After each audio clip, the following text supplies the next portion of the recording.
What are Totango attributes? Let's dive now further into attributes. Under Global Settings,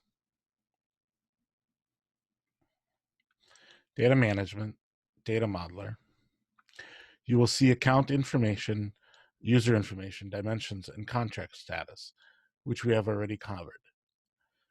Let's look at account information first. Account attributes are data points about your customers. They can be metadata, numerical rate data, or it may be contract value.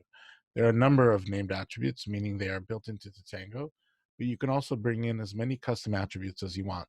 Named attributes are identified in Totango by a check mark next to them in the data modeler. There is a 100 character limit for the name of the attribute itself and a 255 character limit for the value of the attribute. There are various data types you can use, such as text, list, currency, lifecycle, date, or number. You can also create custom metrics, which are formulas that reference other attributes. For example, number of daily active users divided by the number of monthly active users.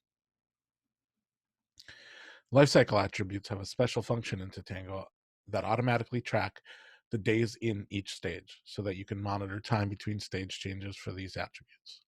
Now let's look at user information. These are attributes about your end users and or customer contacts. These are used primarily for email campaigns. Dimensions are categories that you can create for your attributes. These help to keep your data organized and easy to find. For more about lifecycle attributes or for a list of Totango's named attributes and their specific function, please visit our Help Center.